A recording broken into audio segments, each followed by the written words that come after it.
Welcome to the Why Not Real Estate Podcast, where you will learn top strategies from world-class real estate investors, both large and small. Why not? Tune in and get started today.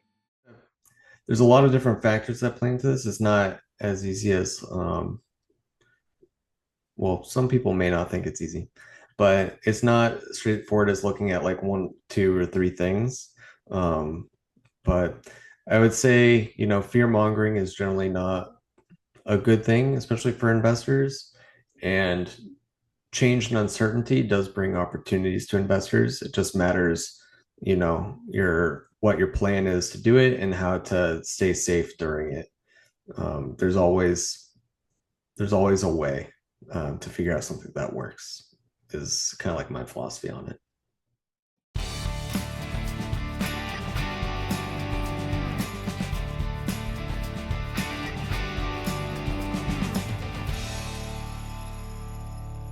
Hey, what's up, all of my real estate peeps? This is Brian Lucier with another episode of the Why Not Real Estate Podcast, where we interview from beginners to billionaires, where we believe investing in multifamily is one of the best asset classes in real estate.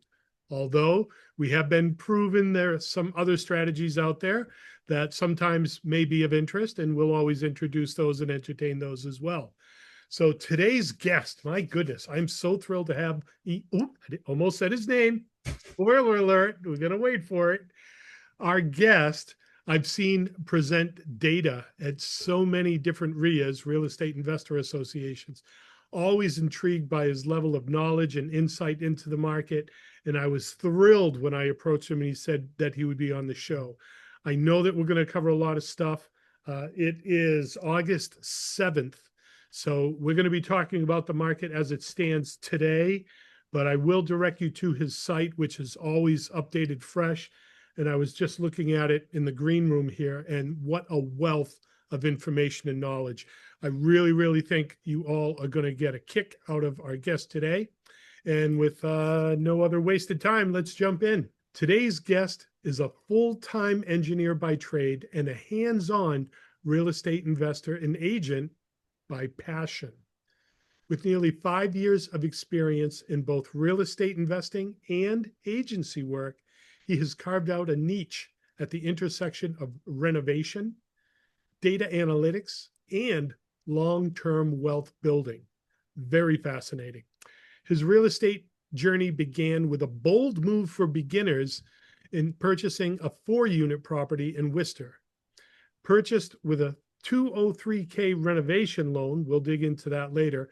That project was a full-scale rehab, launched a strategy focused on sweat add equity and value add investing.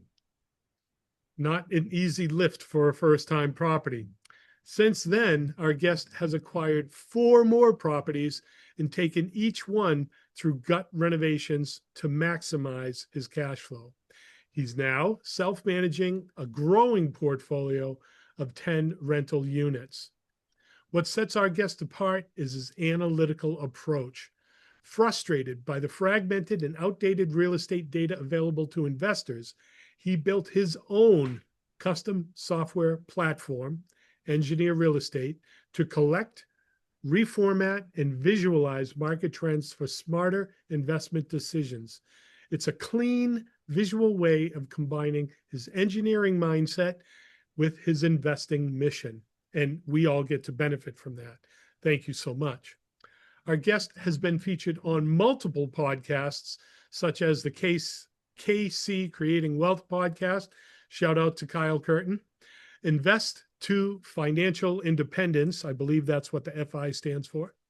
And the Froggy 5 podcast, which I definitely want to find out more about that. And now, today, our featured guest on the Why Not Real Estate Podcast, where he will share his experience with do-it-yourself investing, data-driven decision-making, and building financial flexibility earlier in life. His ultimate goal? To create a prosperous, efficient lifestyle of financial freedom where he's in control, not bound to a 9 to 5, but choosing to work there because he wants to.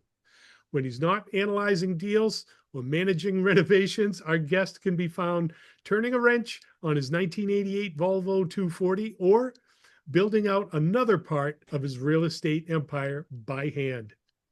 Ladies and gentlemen, all of my real estate peeps, entrepreneurs, investors, and rock stars, it is my pleasure to welcome to the show engineer, real estate agent, and data-driven entrepreneur investor, Mr. Ian Hogan.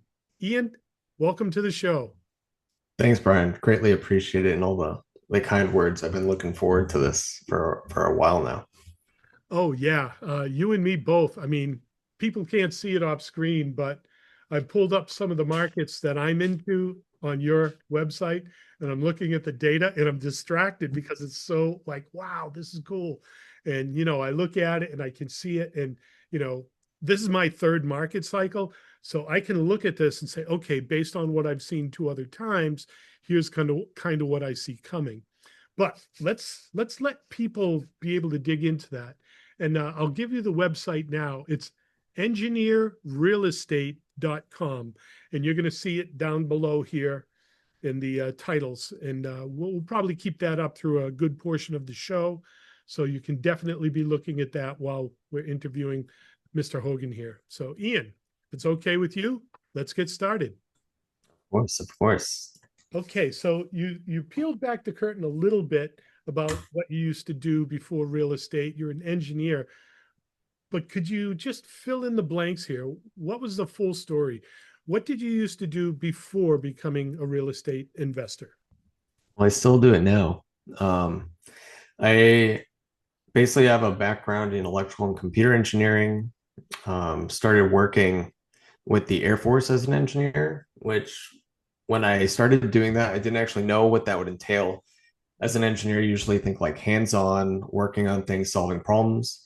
On the Air Force side, they don't really tell you too much of what you're going to actually be working on. What it turned into is like a lot of government engineering is a lot of paperwork review and managing other people that actually do the work. So for someone that likes hands-on, it was a difficult thing to combat with during my time. So over time, get over that, like the mission, like the people. But I had to figure out a way to get that hands-on appeal that I still crave today. Ian, I had no idea that you were part of our military, so I definitely want to give you a shout out on this show right here. Thank you for your service to our country, and I deeply respect that. Thank you. I appreciate the support. I am on the civilian side, so that's why I'm allowed to have such a luscious beard these days. Ah, okay. But you still serve, and I thank you for that. I say this to people all the time. If you can't stand behind our military while they do their job, try standing in front of them while they do their job. A lot harder of a time. Yeah. I hope you are wearing Kevlar, right? A lot of it. Okay, so my guess is you went through your normal all the way up to K-12, graduated high school, went to college, became an engineer, then enrolled into the Air Force. Was that pretty much the timeline? Yeah, pretty much straightforward like that. Yeah. So what was that moment? What was that pivoting moment where here you are reviewing engineering contracts for the Air Force, for the United States government, and all of a sudden it's like, hey, wait a minute, I think I want to do real estate. I mean, that's quite a pivot there. So what was that transition and what was that story? Yeah, it was a big pivot. The things that I first started doing when I was like, I need to do something hands-on was mostly with like physical hardware. But if you don't have a lot of money, hardware gets quite expensive over time, buying individual components. And most of that stuff was just for fun, some grants with some like university work. But I was trying to figure out how to, I still had a lot of student loan debt. I was working on my master's at the time at Boston University. And I was like, I need to figure out how to make my dollar go farther to get ahead. The common one that everyone thinks is like, invest in stocks, things like that.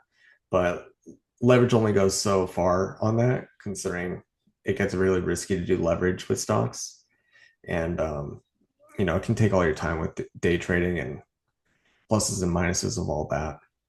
I was listening to a podcast actually on stocks, and they were mentioning real estate started going into like the rabbit hole of being able to like the US has probably one of the best devices for leverage through like the mortgage and things like that. Not all other countries have something like that for real estate, and being able to leverage buy a property and then add sweat equity or renovations and force your leverage to go farther was something that I got really interested in. That's kind of like what kickstarted my interest in real estate overall. So you were turned on by a podcast. Yeah, it was a podcast. I forget the name of it, but it was out of California. It was an investing one, but it was investing related to stocks.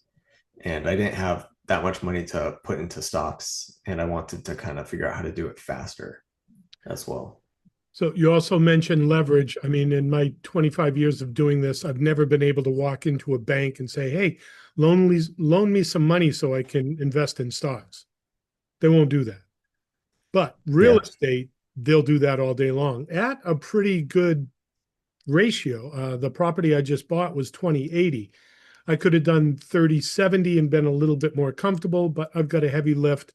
And because of the condition of the property and the rents of the property, I had to set aside 6 months reserves. So 20/80 was appealing. But the point is, you can get leverage on real estate all day long, or you can get investors to come into the deal all day long.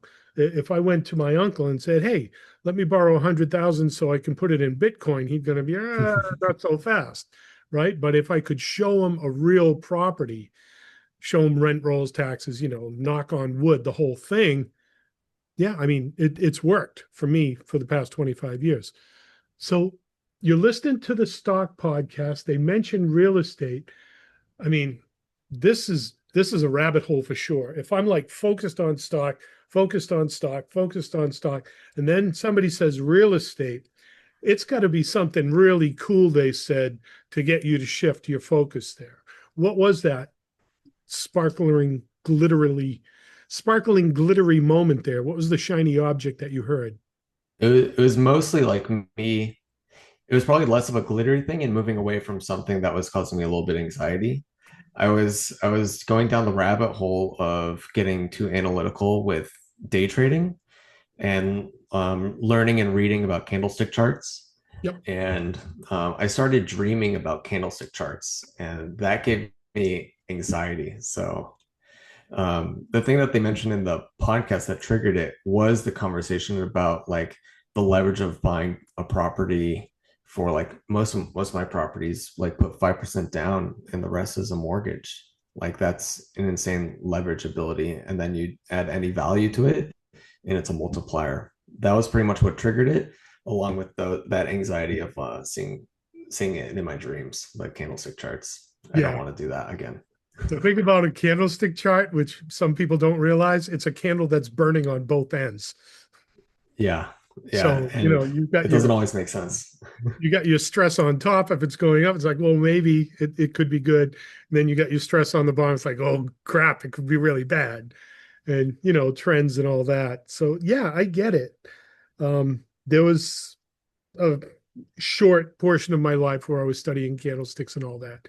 And you're spot on. Real estate, the leverage I could get there. I mean, why not, right? So engineer, podcast, leverage, the real asset. Did you have any other influences while you were growing up that could have inspired you or steered you towards real estate? Surprisingly, I don't have any, like, there's no real estate investors really in my family. None of my friends, I'm trying to think back. Yeah, none of my friends like were doing real estate out of my friend group. I'm still today like the primary real estate guy. And it wasn't until like I started surrounding myself by like listening to Bigger Pockets podcasts and surrounding myself going to real estate events that I started meeting other people that knew real estate. So just dove in there first out of like my circle at least. Yeah, I remember my first meetups. It was a landlord association. So these were all specifically Massachusetts landlords. And I walked in and I was starstruck. I had no idea that there were network groups like this. And, I walked in and says, oh my God, every single one of these people is a landlord, has properties, and knows exactly the pains I'm going through. And, you walk into a room like that, and if everyone's got 5 years experience and there's 20 people in the room, what's that, 100 years of experience accumulative in the room? Yeah, And a lot of different experiences out there too, compounded too. wow, yeah, because all of those people do other people. I didn't think of the compound factor. Yeah, so like any newbies who might be listening to this, get out there and meet people who need to be in your inner circle. Ian, you didn't have like a lot of people I've interviewed on the show. They grew up in a family of contractors, realtors, investors, stuff like that. My dad was a builder, so I've been carrying plywood since I was 13. So those dinner conversations we had were different from most people's dinner conversations because he was talking about building and all that stuff. So how old about were you when you were already out of college? Is that when you heard this podcast? Yeah, it was back in 2019, 2018, 2019 is when I started getting into real estate. That was what, 7 years ago at this point. So I was probably like 25 years old when I was starting to get into this stuff. Had to get my pay off some student loans so I could be lendable was my goal. And then started getting into actually going to meetups in like 2019, and starting to, get out there and start looking and understanding what I needed to do to take the next steps. All right, so a 7 year stretch. Yeah, from start to from the original thought to now, 7 years. So that original thought was leverage is a good thing. And now I'm looking at your website and wow, like just, I mean, some of this is your engineering background that you're able to pull this data and put it into a visually compelling, this looks great. I'm a visual guy. This makes sense to me. It's not a bunch of numbers. It's just bar graphs and I can see it and it's beautiful. I can see trend to trend. And for me, it makes a lot of sense. So from 7 years to be able to get to here, I mean, I'm 25 years in and I got to dig and look for this stuff where you've built it. And how long has this site been up? The website's been up probably since 2022 or so. I was originally, before I had the website, I was just pulling this stuff and had a bunch of charts. Um, the way that this actually originally looked was before I became an agent.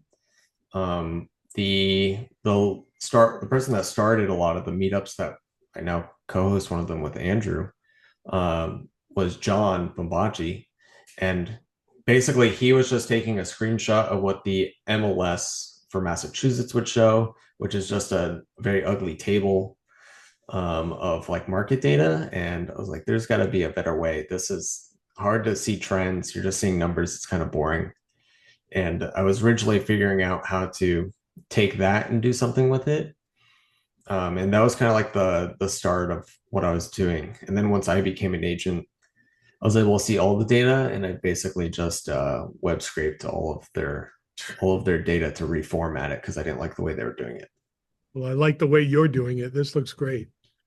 I And appreciate it. again, Maybe they'll hire me to fix it for them. what's that? Maybe the MLS will hire me to fix it for them.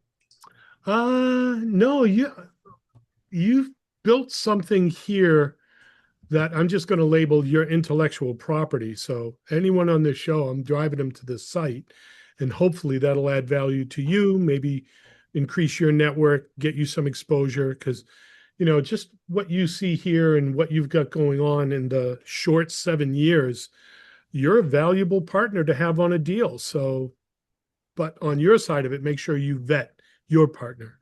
You're a good dance partner, but just don't dance with anybody, right? Of course, of course. So here we are. You're 7 years in, and I love asking this question because it's kind of the time machine. It's got two parts to it. First, if you could go back and tap yourself on the shoulder while you were listening to that podcast and had that light bulb moment, what advice would you give to yourself if you were starting over? And then I want to fast forward it 7 years ahead because you've got 7 years experience compounded, which is important. You mentioned that, and you're right. 7 years forward, what advice would you give to that newbie who's starting out today? But Ian, we'll start with you. If you could go back while you're listening to that show and whisper in your ears, hey, buy more multifamily or whatever it would be. I mean, I don't know. What advice would you have given yourself? Yeah, it's a little bit cliche, but everyone wants to start earlier. And I had some like preconditioned thoughts that were like holding me back to actually taking action or even talking to the people that can help me take action. So I did a bunch of things, did some like as an engineer, you can overanalyze things, and I did a crazy amount of overanalyzing of like markets and whatnot. It was a very large Excel sheet of like every town in Massachusetts. Um, good, good to know like the high levels of those, but a little bit excessive.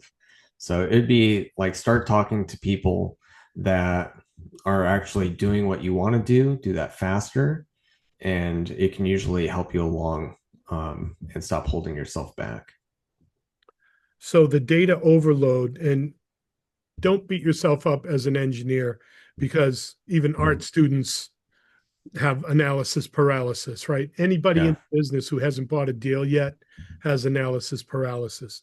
You may have had it at a 10x level, looking at every zip code in the state, and then your niche by talking to other people. So, how did you get from looking at every zip code in the state, talking to people? How did you like focus? Yeah. So I focused on, so Massachusetts has a lot, like 300 and something towns. To try to focus in on that, I did the very obvious ones of I was going to try to stay within a certain radius of where I worked.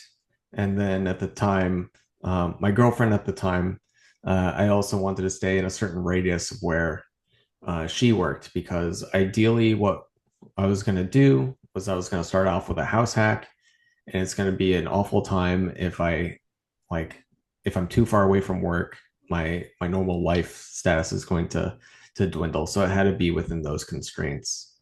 And then from there, basically just taking public data, like percentage of like people that rent in those areas. I was taking HUD fair market rent data and figuring out like the rent prices versus the like average sale.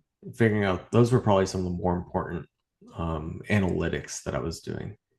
And then crime rate and all those type of things are okay as well. Yeah, yeah, all those things. Yeah. So, really good stuff here.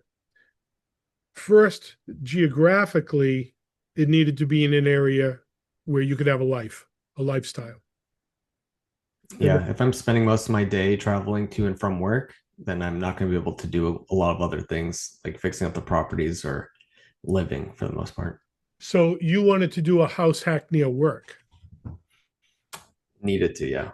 needed to. And the current girlfriend at the time, how far away was she in that equation? So she was working in Boston and I was working in like Burlington, Mass. So, and she was taking the train. So we had to be semi close to like the train or to be able to get into Boston. So that was kind of like the idea. Okay, okay. So we've narrowed down geographically in the state where you wanted to be. How did you pick the niche? How did you pick, like, there's so many flavors of real estate. Hmm. What did you ultimately pick and why? Yeah, the goal was for something affordable because I needed to be able to buy it, of course. Multifamily, it had to be multifamily, so 2 to 4 units, because like the numbers for single families didn't really work unless you're doing like short term and medium term, but I barely understood that back then. Um, and then basically just being able to afford it with the rents. So the ratio of rent to average sale price was the next one. And that narrowed it down to maybe five or so. And the top two are some classic central to eastern Massachusetts multifamily markets like Worcester and Lowell. And it was kind of like a trade-off between the two. And I chose Worcester because my girlfriend's family, now fiance, her family lives in Shrewsbury. So made a very easy decision for Worcester right next to it. Well, shout out to the future Mrs. Hogan. Thank you. What's her name? Mariana. Mariana. Thank you, Mariana. If you had not been part of this equation, I probably wouldn't have met Ian and he wouldn't be here on the show. So thanks. Thanks for being one of the variables in that factor, which are now going to help so many people. So here it is, right? You start in the whole state of Massachusetts, and then by necessity, you pick a geographic area which fits your lifestyle. How convenient that there's real estate everywhere.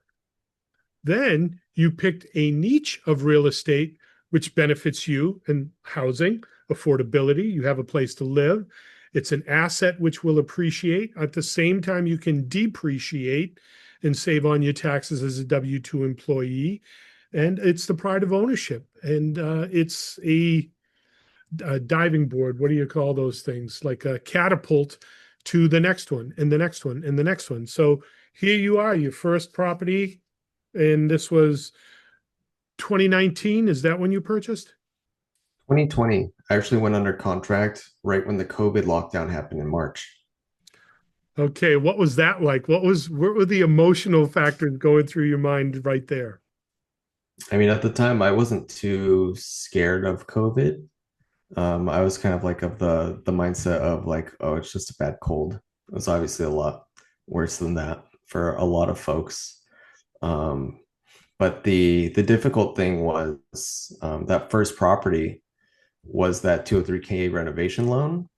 And the difficult thing was knowing what was going to be open and the uncertainty around that to get contractors to be able to bid on this project, especially a project that was like semi-complex and trying to figure that out. So while I got it under contract in like March of 2020, it took until the end of July to close on it because getting contractor bids and getting it to where a price would make sense for the bank to approve.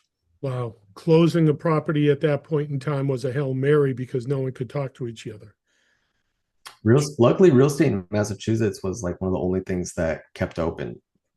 They ended up allowing open houses and things like that with restrictions. You're going into like single groups with masks, booties, a lot of hand sanitizer, but they kept it open. There was an uncertainty for a bit, and there was a flock in the numbers of showing requests in New Hampshire, who is more free, live free, die hard. And then Massachusetts opened up, so the real estate market boomed during COVID, which was not a predictable moment. Yeah, it was rough for us as property management because we found our maintenance calls spiked because now everybody's home looking at the crack in the wall. And it wasn't just we could go in anymore. We actually had to come up with a whole policy, 5 to survive, right? Masks, Yeah. sanitizer. Going into the property, you had to be sanitary and clean. All your trash needed to be bagged securely, taken with you, disposed of.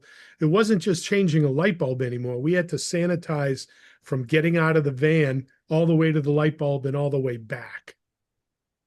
Wow. I did not see that perspective during my time in that.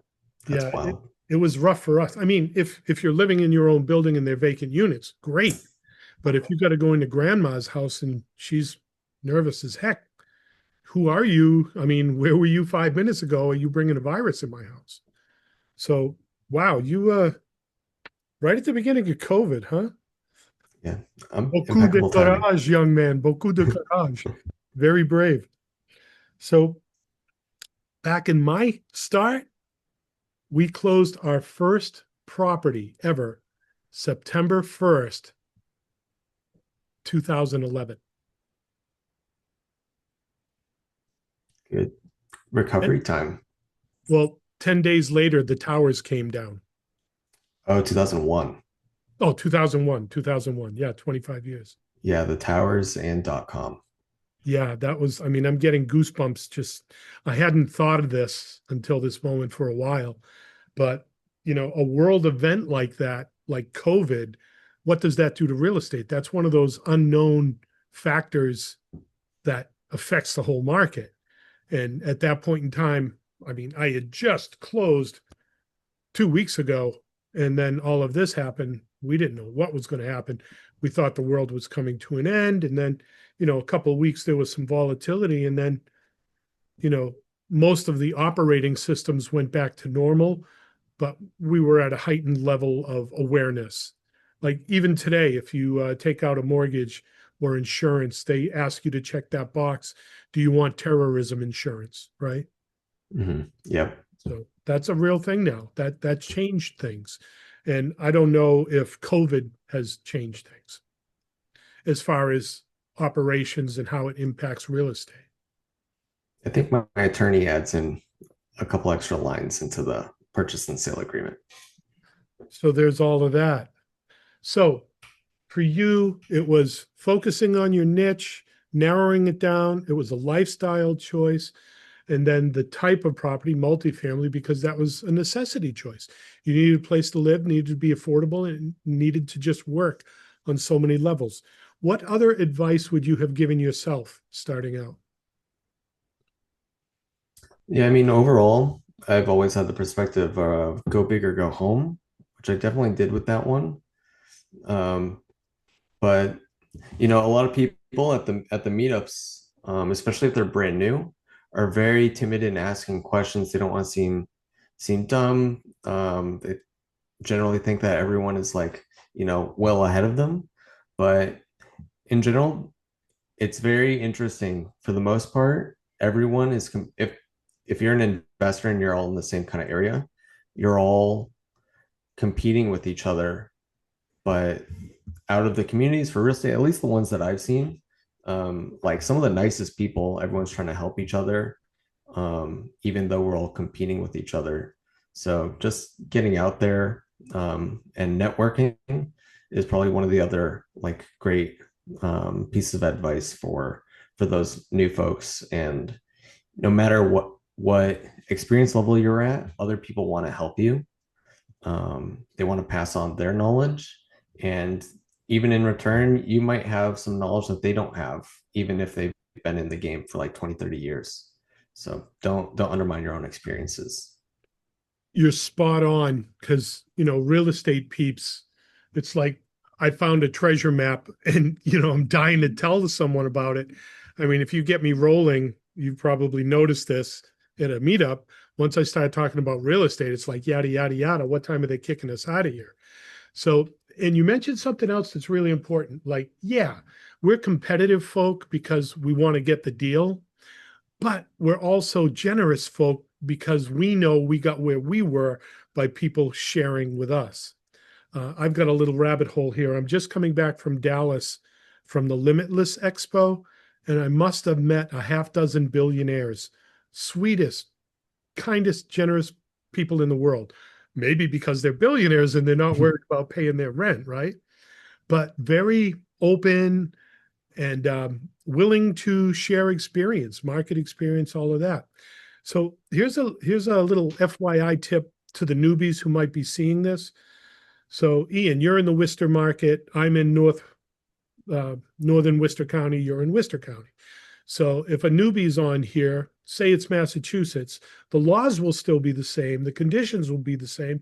So just go to the next meetup, the next town over, and these people won't be your competitors, but still share the info. And if I say to Ian here, hey, I'm out in Springfield and he's in Worcester, we're not competitors. We're not looking at the same deals. We're not in the same market, but we're in the same state under the same umbrella of rules and regulations. So that newbie who's listening to this, if you're investing in Fitchburg, go to 2 or 3 towns over to the next meetup. You're still going to meet mass peeps. You're still going to get the information you need, network, and you're not competing, right? So that's something to think of. Yeah, let's put the spotlight on the newbie now. That was a little segue in. What advice from your experience would you give to that newbie who's maybe sitting on the fence thinking about real estate? Is this a real thing? I would, it is a real thing. I would say, pretty much just being able to get your hands dirty and get in there and start looking at properties. You don't have to pull the trigger and like buy immediately. Would recommend not doing that. You want to be comfortable as you go in. Um, but even if you're not going to buy, you can still look at things, act like you're going to invest, and do all the prep up to get more and more comfortable. But until you do that, you're going to just stay uncomfortable. So you can always work with an agent, let them know upfront of what you're trying to do, talking to a lender. People are going to spend the time and invest in you, even if you're not yet at the stage of where you're ready to go. And part of their job is to get you comfortable to be able to, accomplish your goals. Right. And you don't start day one with a full network. Yeah, exactly. You have to build it up. Usually find at least one person and they can usually point you to others. That is a golden tip. You find one team member and then you ask for referrals for the next two types of team members. And then you can do that with those two team members and slowly start to build out your field. We do that with contractors all the time. We'll have plumbers recommend electricians they like to work with, electricians recommend plumbers, roofers with contractors, because everybody knows everybody eventually in the business. Yeah. Everybody knows who the good players are and who the one and done is, right? So we've got look and learn for the beginners. Start to build your network. Maybe that first person is an agent, finding a RIA, Real Estate Investor Association, or landlord group, or some other type of investor meetup, and then start to build out your team. Lenders, like you're not going to need on your first deal to know a paving company to do the driveway, right? That'll come when you need that. So your necessities will happen first. Your lender, your broker, an insurance agent. Those would probably be the first three. Who else do you think would be beneficial for a beginning, for a newbie, part of their network team? At least in Massachusetts, it'd be an attorney. So Just yeah. an attorney. Well, you want to that point, you want an attorney that specifically does real estate, hopefully owns real estate themselves and for investing. You want someone to understand like the pitfalls and be able to negotiate on your behalf. And that's a powerful ally that you have. I know other states do not necessarily have an attorney in the deal, but at least in Massachusetts, I found it quite beneficial, and they're usually part of your team figuring out how to get things accomplished. I think of attorneys as doctors, right? Like I could have a broken bone, I go to a bone doctor. I could have a broken brain, I go to a brain doctor. I could have internal stuff, I go to that type of doctor. It's not like one doctor suits all. So when you said attorney, of course, the first one I thought of was a title attorney, someone who could do the Mhm. background when you're purchasing that deal to make sure it's a clean title. And anyone who's not bought a property, you want to make sure you do that and get title insurance. Because if all of a sudden they find out there's a 500-year-old Indian tribe that has claim to that land, you could be SOL on your deed, right? So you need a good title attorney. And then after you buy, you need a really good tenant landlord attorney to weave you through housing court if you should need an eviction. Yeah, usually when, right? Sorry? Usually when, right? It's not an Yeah, if. unfortunately, yeah. And you might want to start researching that one before you need one so you can get referrals on a good one, right? Yeah, usually if you ask around, they'll start pointing to the same people. And And in then, some cases, you'll have to have multiple attorneys depending on what you're looking for. yeah, exactly. And then the one that I hope you never need is a good litigation attorney. Yeah, exactly. You never need one, right? So, okay, so we've got look and learn, your network, your agents, butcher, baker, candlestick maker, your lender, your broker, attorney, first title attorney. And I would say this, I mean, I've been a landlord 25, oh God, long time. No, and I don't care if you're in Wisconsin and you're seeing this, know the tenant landlord laws in your state. Know all the rules of the game that apply: sanitary code, fire code, energy code, building code. You can't see it off screen over there, but I got about 20 pounds of new code books. Last month, I recertified my CSL. Energy code, right? I mean, you're not just putting in a plug anymore. The rules of the game keep changing, and it's not set it and forget it in real estate, because the way you attach a door changes with energy code. And I don't want to scare anybody away from this. And we say it all the time: real estate is easy. It's an easy business concept, but the work can be hard. So if you're prepared for that, you'll be okay. Any other golden nuggets you'd like to give to a newbie starting out? Yeah, I think one of the other ones, and this happened at work when I started getting interested in real estate and talking about it, there were naysayers that either had a bad experience or just, I don't know, seen cartoons or something. And they always think that like tenants are going to be like the end of you. They're just going to straight up just argue with you all the time and demand things and not pay money. While I'm sure that does happen, for the most part, tenants just want to live their own life. And as long as you're, you know, fair with your rent, fix things on time, and listen to them and usually work things out with your tenants, usually they're, for the most part, they're fine and sometimes appreciative. Like, I don't generally put like the lowest model of things to replace. Number one, you're going to be replacing it multiple times because they're built like crap. But also it makes the tenant feel a little bit more special, especially if you're investing at like the C to like B range of tenants. If you put something like chrome in there, something nicer, like a nice faucet, the tenants do appreciate it, and they're more willing to work with you and not screw you over, which is always a plus. Yeah, and you're spot on there. If you treat people with dignity and respect, you usually get dignity and respect back.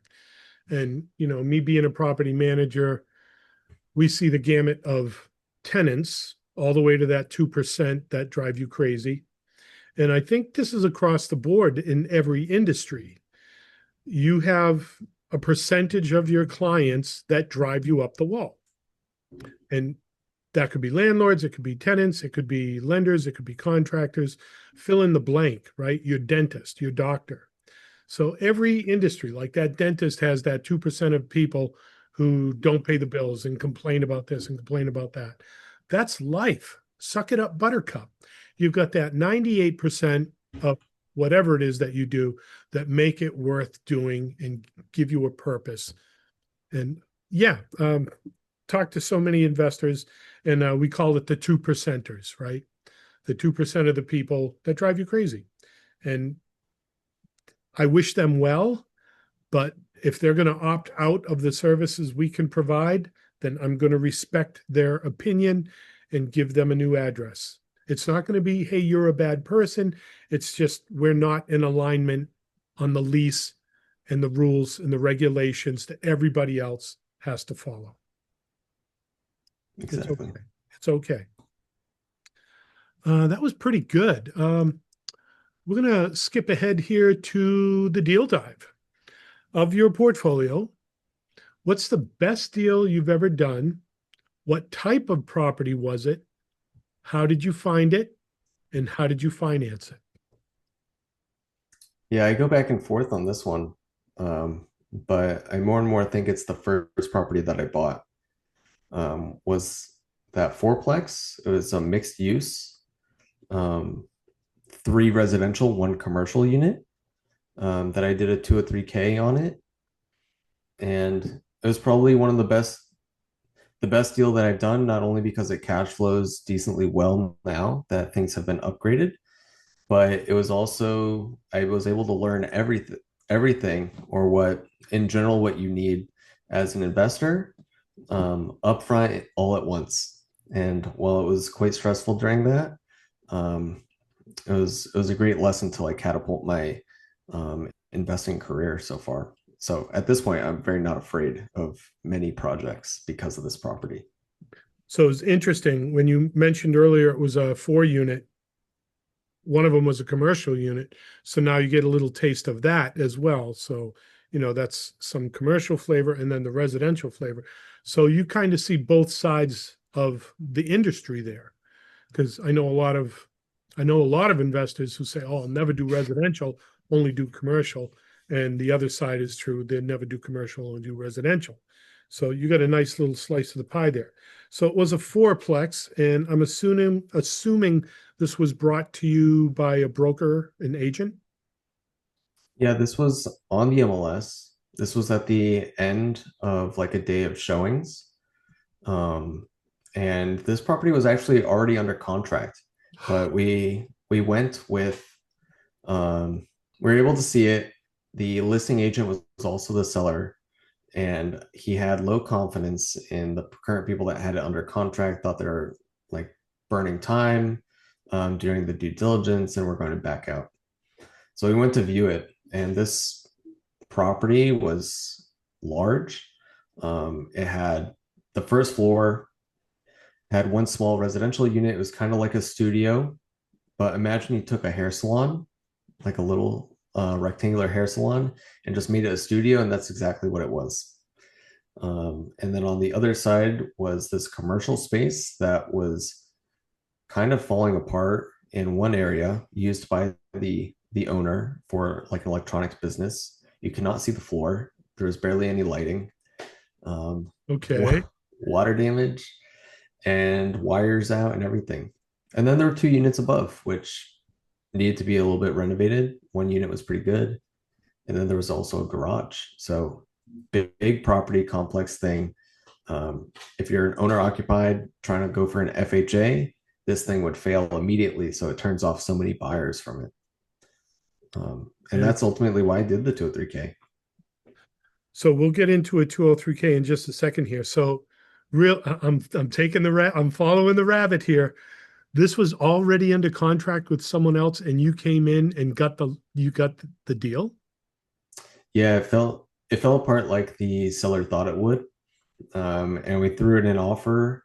I forget, we were probably around asking, just like submitted asking, and ended up getting accepted probably within a week or so. Ended up having it inspected. Only technically had the residential part of the building inspected, not the commercial. But the inspector noted stuff for me. Um, they're a great company, and I still use them today. But basically, the amount of findings were a lot more than expected, and we're able to drop it down a decent amount and get cash, like a credit for the closing costs, which is a great tactic to use, especially if you don't have money. Yeah, well, yeah. I mean, even if you do have money, it's a great tactic to Yeah. use. I mean, the 7 unit we just pulled down, we got 25K back at the table just because I asked for it, right? And we Mhm. just added it to the loan, and that reduced the amount of money that we had to bring to the table. Good Yeah. play. Enhances the cash on cash return on investment significantly. And how do you get that? You ask for it. Yes. Yeah. Yeah. The worst thing that they can do is say no. Right. Correct. Correct. So another golden tip here for anyone who's seeing this, I don't care if you're a beginner or a billionaire, put in a backup offer. Just because the property is under contract doesn't mean you can't buy it. If you put in the offer and it falls apart, I mean, I've heard this story so many times. Yeah, it fell out of escrow and then the seller came back to us. I've heard that dozens of times. So Yeah. definitely That use that. happened with this property as well. The one I'm currently in, which is where I reside, it's a duplex, has an upstairs unit that I'm renovating. When we viewed this at a showing, it was also under contract, and it by chance we liked it a lot. By chance, also fell apart because it was a little bit more of a project than other people wanted. But because of that first project that I did, I was very used to it and very comfortable with moving forward on this one as well. So now you have this as a tool, right? Because we're gonna get into the market in just a little bit here, but I've seen a lot of deals blow up over the last couple of months. And now, Ian, you walk in and say, "Hey, Mr. Seller, I understand you have it under contract, but I'd like to put in a backup offer." And in fact, I've done this several times, and I've been awarded two properties that I've been able to perform and close on. So here's my offer. Yeah, it works. It works. And some people they'll take it, maybe they'll do nothing with it besides view it, but that's the name of the game. Yeah, I'm chomping at the bit here because I want to get through this and get into the market. So you had a broker relationship. What was the relationship with that broker that you found this on the MLS? Or did you even have a realtor going in? Was it just on the MLS and you saw it? Yeah, I had a realtor found it through Bigger Pockets, and that realtor was actually John Babacci when he was like first started doing his own thing. And when his team was like two or three people, he was my agent at the time, and he guided me through the process so much so that I liked it that I a couple months after closing on the property, I got my license and I asked to join his team. Is how much I had a good experience. So All hail Bombachi. yeah, John's John's a great, great and he's guy. he's grown the team so much. Yeah, I've heard so many stories of John on the different shows, and Matt came on, his partner, and told us about that Lowell property and just the tenacity of those guys starting out. And now John's mission to make as many millionaires out of real estate, right? What's he want to do? Mhm. Like a million millionaires from real estate? Is that his thing? I think that's the ambitious goal that he's going for. Well, John, keep it up. Keep racking up the numbers, brother. All right. So John was your broker. You had a relationship with him. He brought you through the process. We know it was a multi with a commercial. How did you finance it? Now we're going to talk about the 203K and how much did you have to put down under that? Yeah, so two or Percent- three K, The percentage. You don't the have percentage. to. Yeah. Yeah, so because the two or three K is just an FHA loan with a renovation, it was 3.5% down, which includes the renovation. So basically, the renovation gets lumped in with the mortgage or the purchase price that you're doing. That, I mean, you're just spilling the gold here. I mean, for anybody who's doing this, and we just did it on this one too, right? So a lot of first timers, guilty as charged. We buy the property and then say, crap, we got 40,000 in renovation or 60,000 in renovation. Where are we going to get the money to do 60,000 in renovation? Do it as a construction loan, or as Ian's saying here, a 203K. If you qualify, you can take that 60K, wrap it into the mortgage. So whose money are you using to do the renovation? The bank's money. Again, you leverage that. And at 3%, oh my God, what does that 60K cost you in real time? $1,800. So Yeah, you it's can nothing. leverage 60,000K, $60,000 of renovation for less than 2 grand. Why would you not do that? Because you didn't know about it and now you do. So do it on your next deal. Okay, so 203K loan, 3.5% down. Now I do want to know some numbers. If you're comfortable with it. If you don't, we'll just move on. Yeah, I'm fine with all of it. Okay.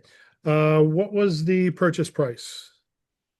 The actual purchase price was, I think, around 363,000, not including the renovation. Okay, your capital expenses, your renovations. It was about 150K. So you're all in on the mortgage.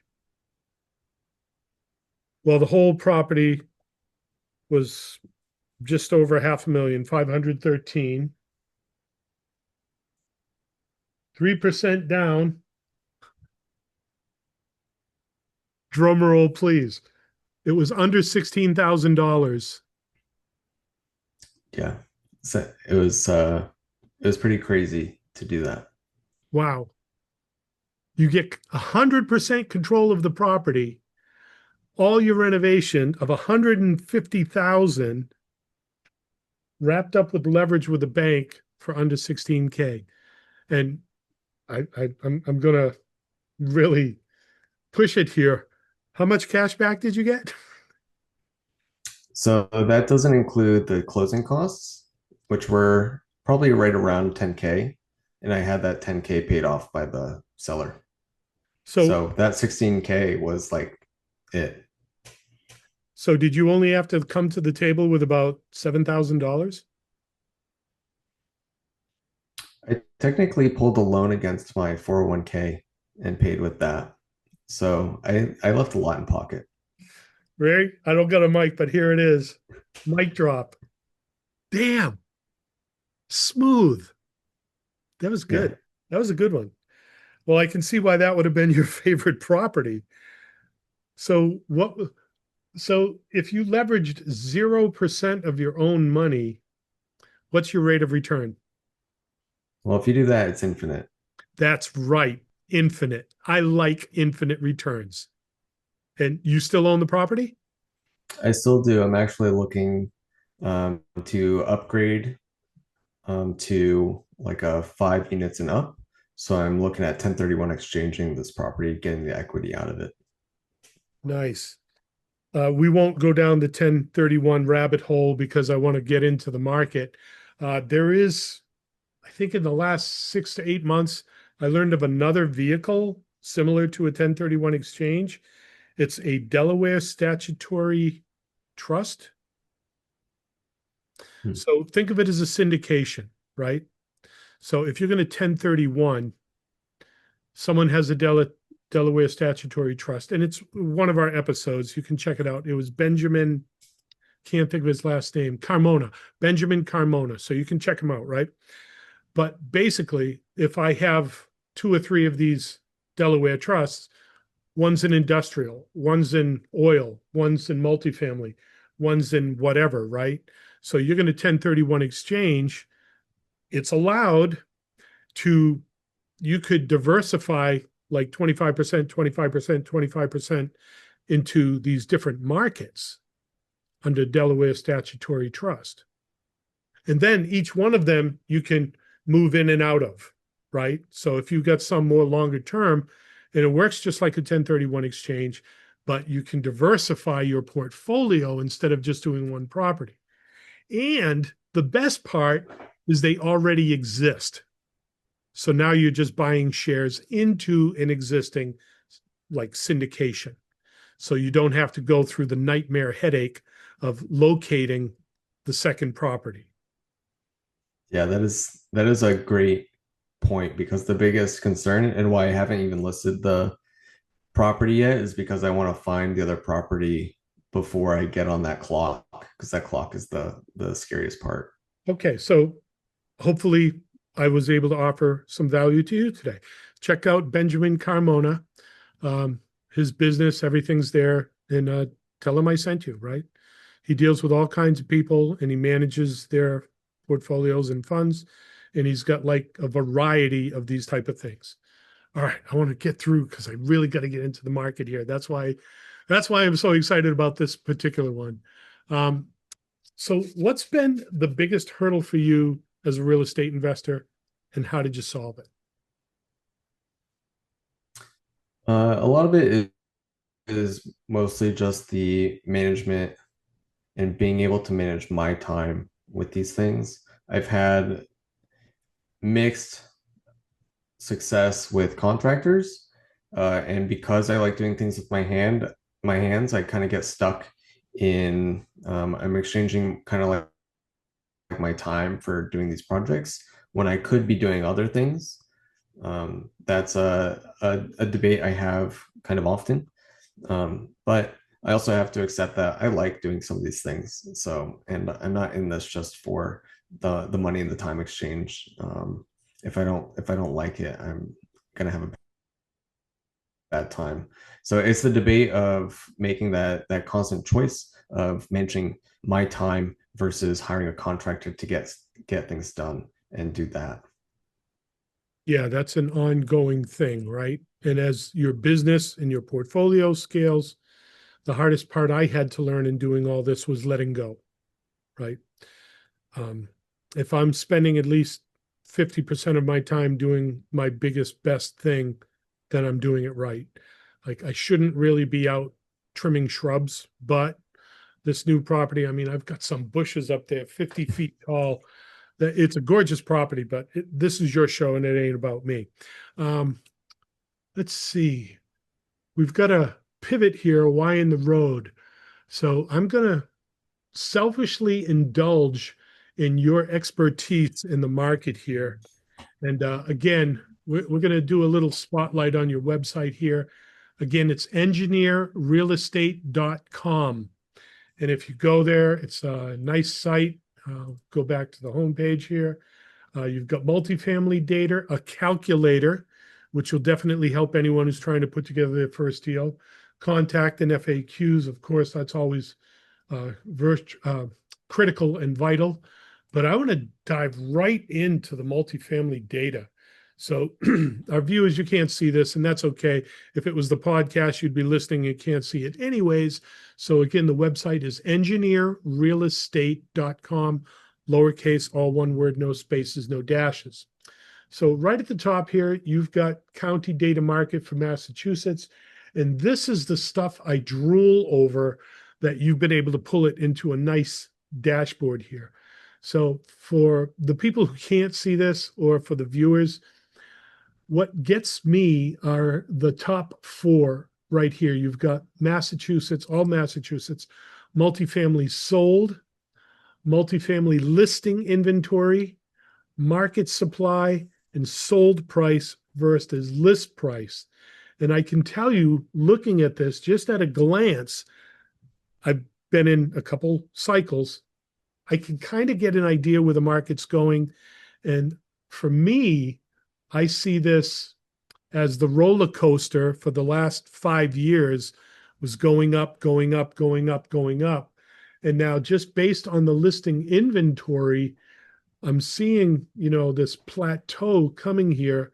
The market supply, there's more inventory and more supply this year. But if I'm looking at the sold and the list prices this year, 2025, there's more volume, but the price is lower. I wouldn't necessarily say that. I actually, one of the faults of the website is I don't actually show like the average like sale or list price. This one's a ratio that I kind of use. The mass sold price versus list price is a ratio to kind of show competition. So if it's positive, it's sold for more than it listed. If it's negative, then it is sold for less than it listed. And I try to use that as like a good gauge of like how is the buyer competition? Are they competing with each other? Are they going above asking? And try to see that. Mostly, at least in some of the hotter markets, I do remember tracking Worcester the last 5 years, and Worcester's one of the highest, around like 2% or so on average. And this was weird times when like 60K over asking was like every single one. Um, but that being said, the actual prices have been going kind of like up and up. They are a little bit annually um, cyclical, so um, they have trends like ebbs and flows every single year, but it goes up in the summertime. So, which Yeah. is true for now. It hasn't really adjusted too much yet. We're kind of at like the start of this increased market supply that you can see. So I have a question on the sold price versus list price. In 2024, the numbers are higher, up to 1.5 almost for the last half of the year. So that means that it was selling at 150% of ask, Not necessarily 150%. That'd be 1.5%. uh, quite a bit more. This is like 1% above, 1.5% Oh, above. 1.5% above. Okay, okay. So then looking at the 2025 data, it's just a little bit under the ask. No, it's still so it's still like Oh, around one. okay. So still above ask on average. This obviously depends heavily where you are in the state. Some are below ask because it's averaging out, while some are well above this Massachusetts average. Okay, so now I want to put some context on this. Last year, it was a little bit higher above ask than this year, Correct. Yep. but this does not reflect the actual price. So are prices higher in 2025 than 2024? On average, they are higher. That being said, you kind of see to some degree a plateau. Um, and depending on area, some areas are still growing, some are plateauing. Um, and that to be said with caveats, there are still properties that sell that are like causing new records, but it's not like you're getting a new record every single day. So you have to keep an eye on that. So would you say record-breaking sales, there were more of them this up to this time of year in 2024 than 2025? Yeah, that's likely true.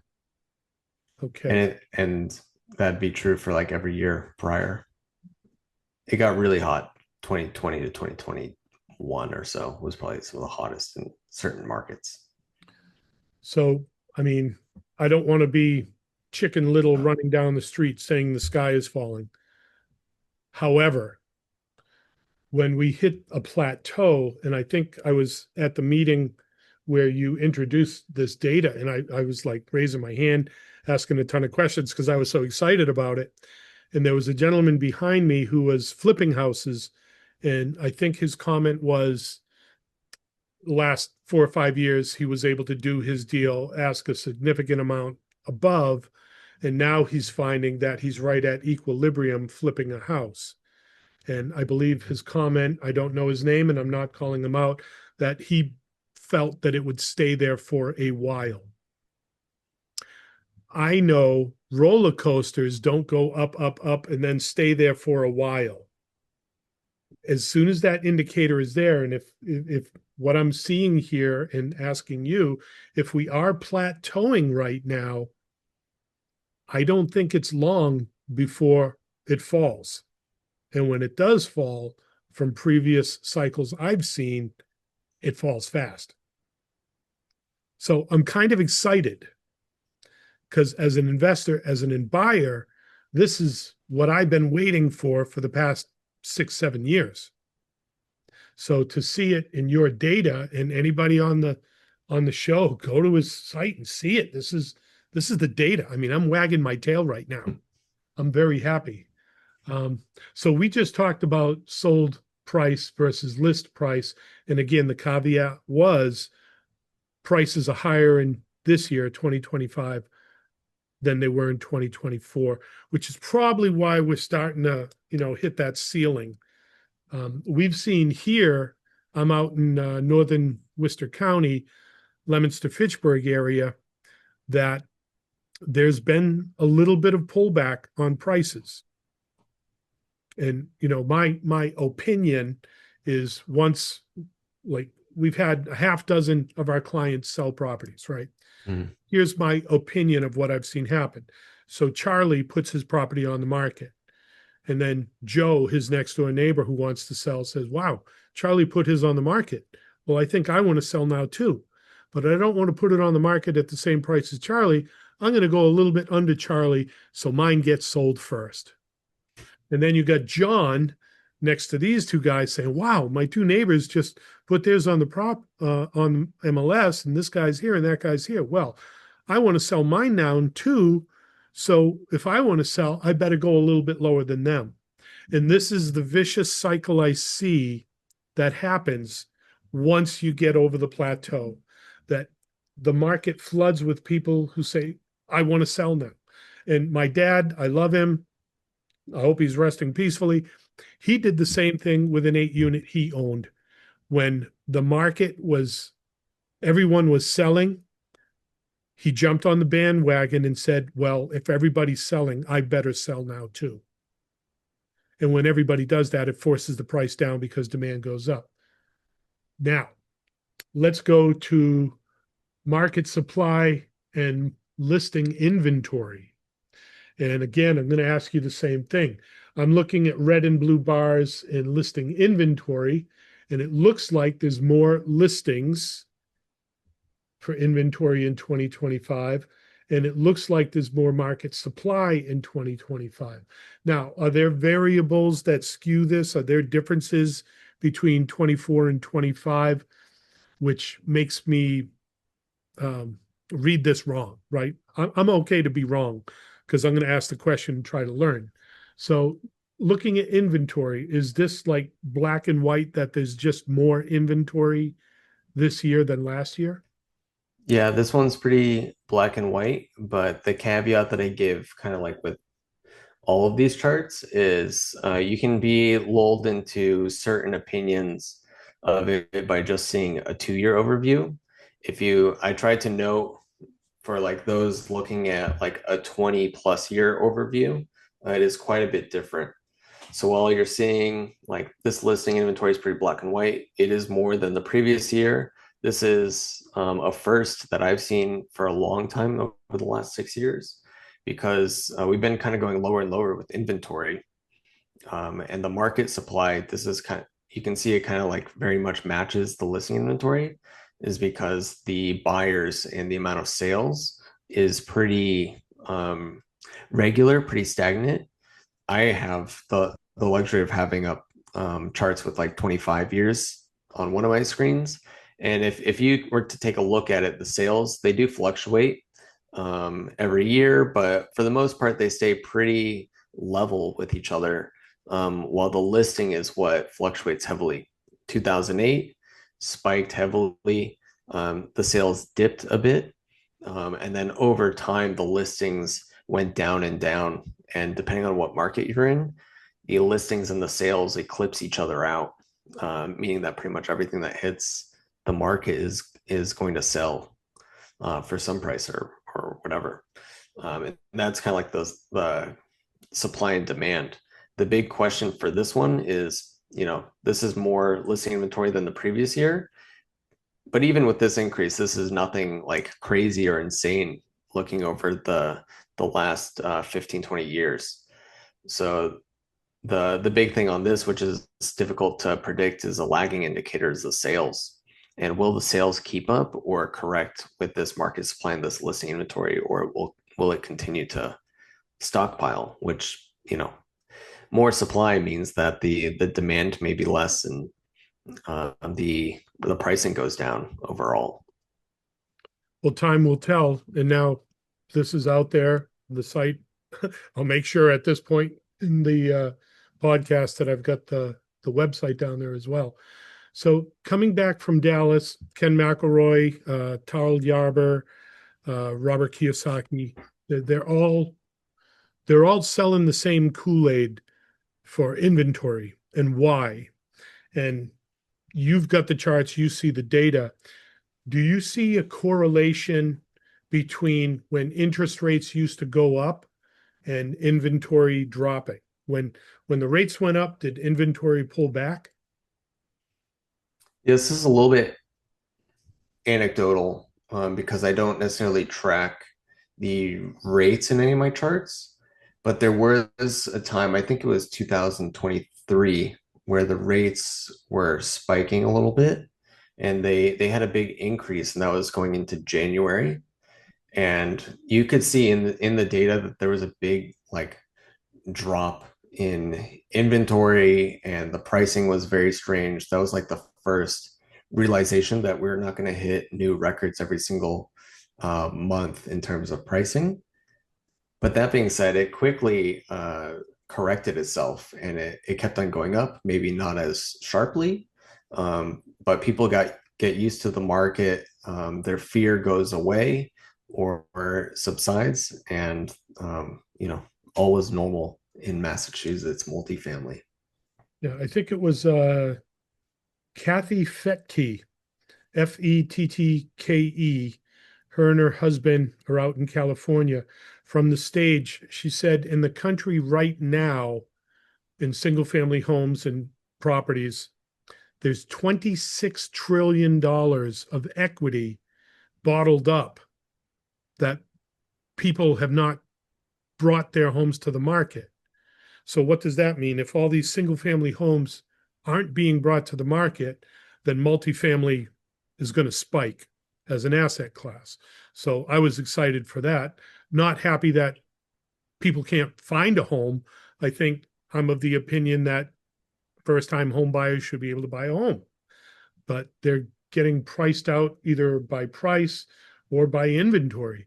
So why did that happen, right? Or their opinion on why this happened. All that equity is bottled up. It's not like 2008 when properties were upside down, the mortgages were more than the value of their property. On the contrary, they've got a lot of equity in these houses right now, but they're locked in at 2.5, 3%. So for them to sell right now, they're going to have to buy something else at 5 or 6. So it depends, right? If they get to that life stage where, hey, it's time to downsize and do it, they'll pull the trigger and then we'll have inventory. So there's some variables there, but it's not going to be like it was in 2008. The reason their opinion why inventory has been held back is because they've got equity in these properties and they don't want to refinance. Even a cash out refi is going to put them at a higher interest rate. So I think as time goes on, people get used to the idea that interest rates are where they are. I think over the average 25 years, it works out to be 7.5% or some number around there. So old timers like me are used to seeing, a normal interest rate. I mean, doing commercial for 25 years, I've always been at 6.75. I say commercial loans, not commercial properties, right? Because Mhm. after you do so many properties, you can only do commercial loans. So that's the table I have to eat from now. Okay, 6.5, 6.25, 6.75. As long as my deal works, I'm okay. I'll pull the trigger. So inventory here, this is multifamily. All right. So, what could have driven this? If prices have gone up so high, then that might be enticing for that person who's owned the property for a while, who's got that equity. Okay, it's gone up high enough where I can now take bread off the table, put it back into another investment, and not be worried about paying the 2 or 3 extra points for interest. So, what will be interesting is when the prices stop going up. Yeah, I think that'll be an inflection point. I think, as things go, there will be a time where it's supposed to regulate to that point.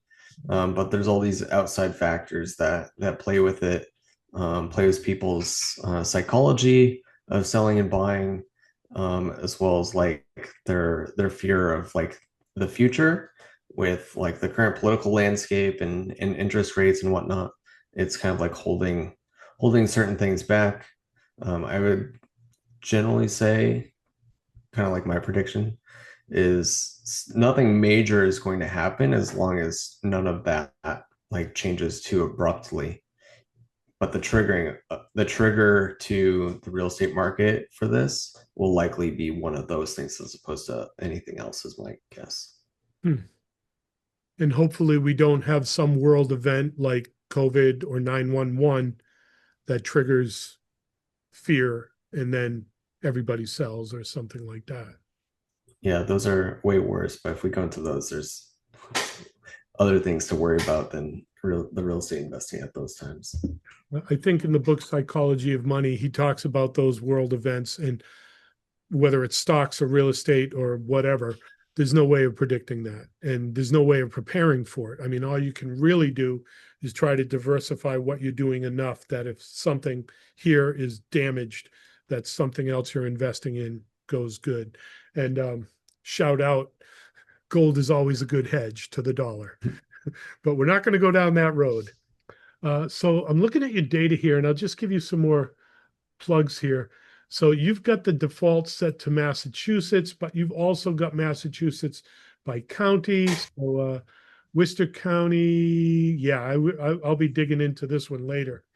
And then also in the town market data, the four charts you have underneath there, same thing, multifamily sold, listing inventory, market supply, and sold price versus list price. So if you're looking at whatever, I'm just going to pick one, Groton, right? Boom, Groton's pretty much flat. So check out your state. I mean, well, Massachusetts is the state. Check out your county, check out your town, and just do some deeper dig research. I mean, Ian, to all respect, you're very safely saying it kind of depends because there's a lot of other factors than just what we see here. Like even to pull out the sold price versus listed price, you knew the answer that last year was not, or last year, this year was a higher price than last year. Not knowing that, you interpret the data differently. So, yeah. Yeah, you have to, there's a lot of different factors that play into this. It's not as easy as, well, some people may not think it's easy, but it's not straightforward as looking at like one, two, or three things. But I would say, fear mongering is generally not a good thing, especially for investors.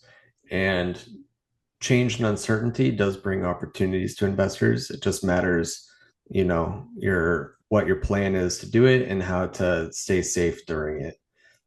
There's always a way to figure out something that works. Is kind of like my philosophy on it. Yeah. Yeah. You can't see how hard I'm wagging my tail right now. I mean, I don't know if anyone's interviewed you to this level with the data, but I've been waiting for this day. It's been marked on my calendar. Ian's coming. I can't wait. Blah, blah, blah. Clear my schedule. Yeah, really, really good. I do want to get back to our interview here, but I really enjoyed this. Is there any other overviews or your opinion on where we are in multifamily in Massachusetts right now and what you think we might be headed for? Yeah, I mean, in general, until the state itself adjusts or fixes how you like build multifamilies are going to be a desirable thing. Massachusetts is unique with a heavy amount of like triple deckers, which is not as common in a lot of other states. So these are still attainable assets that people are able to buy, where you don't need like a large amount of capital, or to be a large conglomerate to be able to get them. The rent is still decently high. That being said, you have to be careful because it will price around people. But these are attainable markets. Price points are high, but with like 3.5, 5% down options, you can start your real estate journey. And a lot of people don't think that you can start because of like 700, $800,000 properties. And just to remind people, you pulled down a $513,000 property, which included the rehab for around $16,000. So yeah, get out there, network with people, talk to people, find creative ways to finance. There's a ton of books on Amazon and stuff. No money down, creative financing. Google that, right? And you'll probably be able to educate yourself on YouTube University. So yeah, I love that part of it. Boy, I could keep talking about it, but I want to respect your time.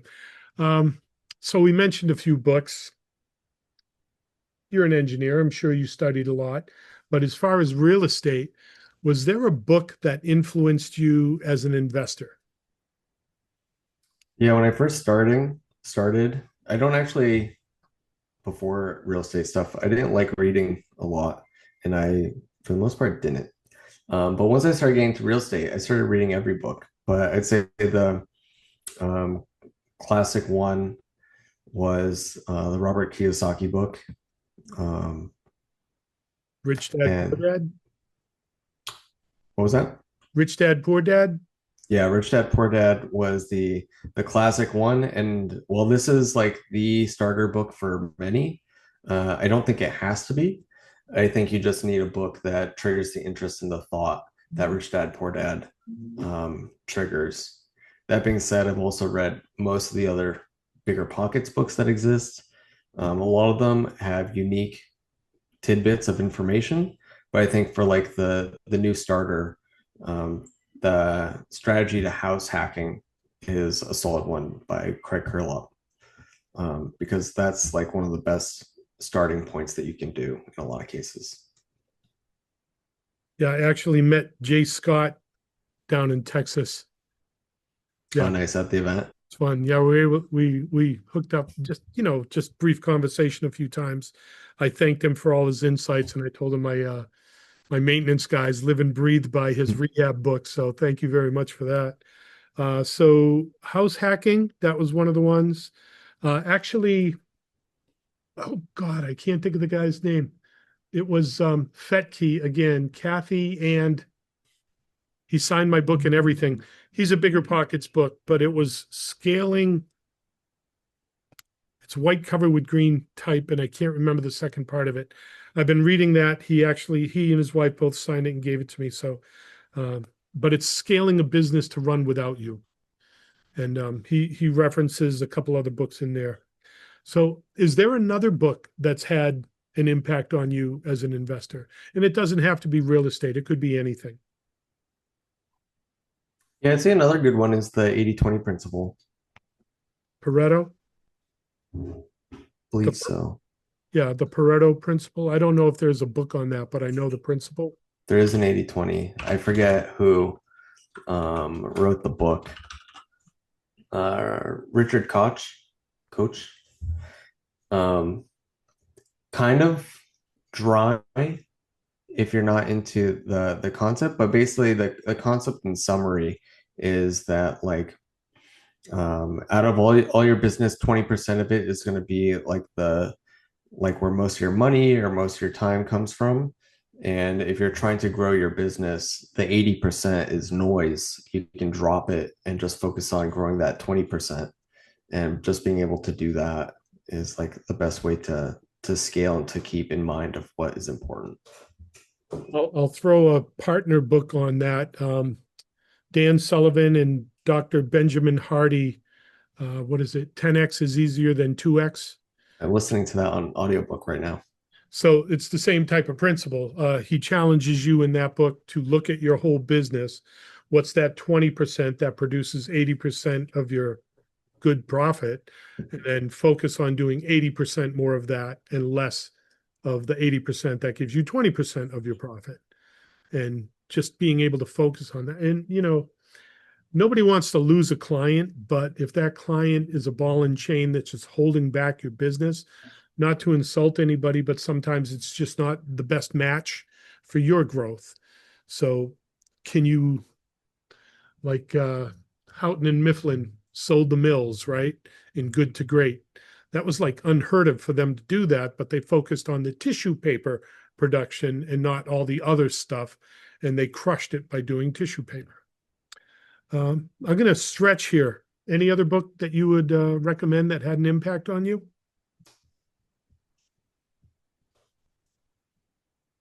There's a lot.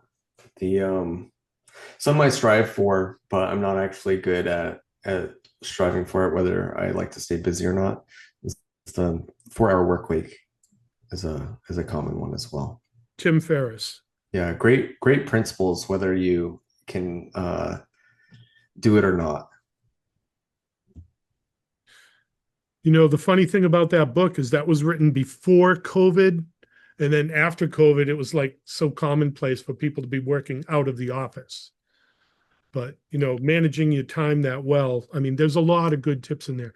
I think when I read that book, it was the most highlighted, most tabbed book on my shelf. Like every chapter, I was like, oh, this is good. This is good. Oh, this is gold, just going through it. So yeah, that's the 4-hour work week. I think it's a red and orange cover of a hammock between two palm trees. Sounds about right. Yeah, it sounds about right. Okay, I'll leave the books alone. So what's next for you, Ian? And why not get started? Or maybe you already have. What's next is I'm currently renovating one of the units of the property where I live. Getting that up and going will be a good one. And then at the same time, trying to find that next property and delve into my first side on the like commercial sized buildings, 5 units and up. Get into that game where you can force appreciation a bit better because it directly affects your um, like the sale price and the lending around it and everything. So trying to use my fourplex to jumpstart me into that, and that's basically what my goal is from buying a next property. And I'm actively working both those things right now. It's a solid plan. I keep saying 25 years, but that's exactly how I did it. I started with a threeplex, leveraged that twice, sucked out 90 grand, bought two more, leveraged those, and bought two more. So my first $40,000 investment within 3 years leveraged up to 1.2 million. Yeah, it's real. Only in real estate. Only, yeah, and leverage, right? Um, they call it the Burr method now, but back then it was pre bigger pockets. I was calling it milk money because you buy a cow, you fatten up the cow, milk the cow, take the milk to market, trade it for a calf, fatten up the calf to be a cow, and just keep repeating that, refiing out. And the fun thing about refi on a property is you don't pay income tax. So let that one sink in. One last curveball for you. What question should I have asked you today that I didn't? Hmm. That's a hard one. I would think it should be around data. Um, and maybe it's what should I show you on the website that does not currently exist there would be a pretty good question. Okay, so I'm going to rephrase the question. What value do you think you could add to your website that's not currently there? Yeah, I allude to it a little bit as we've been talking. The website, I personally think, I'm a little biased, but I personally think it shows good data. But it's only showing you like four or 5 points. For you to, I think, truly understand where we sit in the market, you need to see the greater amount of data, which I don't usually share. I haven't shared the full thing with anyone, but being able to share that data is what I should be doing. And I do have plans to do it. I just haven't coded it up yet. Okay, so now I'm going to switch hats from interviewer to business coach, mentor, and advisor. What you've got here is very tantalizing and a wonderful tease.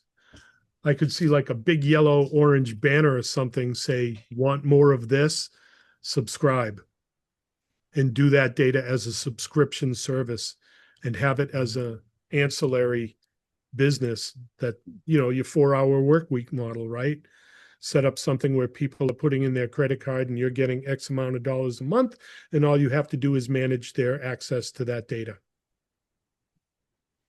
It is an Yeah, it's an interesting concept, one that I've played with before, but I've not fully executed on. Well, I'd be happy to take this offline at another time and walk through operations on a business. I love doing that. I Yeah, may take you up I'll, on that. I'll sign up. You'll get my credit card. Buy me something nice. I like blue. It's a good color on Well, you. I'm losing my tan, which is really bumming me out. But September I go back to the island, so I think I'm just gonna like take a few sand days. All right, this was wonderful. I really appreciate this. Did you have fun? Yeah, I always enjoy talking real estate with folks. I can do it for hours. And it looks like we have at this point, but I'm happy about that because Yeah. I'm of the same tribe. So if anyone's seeing this, and I'll put the website down there again. I'll probably just leave it up. Um, anybody's interested in meeting you, the team, finding out more about this data, maybe coercing to pay you for some extra data, I would definitely do that, right? If anyone wants to reach out to you, how should they get in touch with you? Yeah, well, the easiest way is through the website, and that pretty much goes straight to my email. So that's probably the fastest way to find me. They can also schedule like time on my calendar to be able to talk, but everything all is through the website. Perfect. So here we are, end of another episode. Ian, anything else you'd like to share with our viewers today? Yeah, I think just to culminate it, if you're looking to get interested in the real estate, take that next step in real life, not just on a spreadsheet, and get started. Perfect. Beautiful. So our guest, Mr. Ian Hogan, I want to thank you for bringing the thunder today. I really, really enjoyed the deep dive on your site and, digging into the data. That was one of my favorite parts of this show, was getting your insights and opinion there. So I want to thank you for bringing that. So here we are. Ladies and gentlemen, all of my real estate peeps, my rock stars, entrepreneurs, and investors, this is Brian Lucier from the Why Not Real Estate Podcast signing off, and we'll see you on the next one.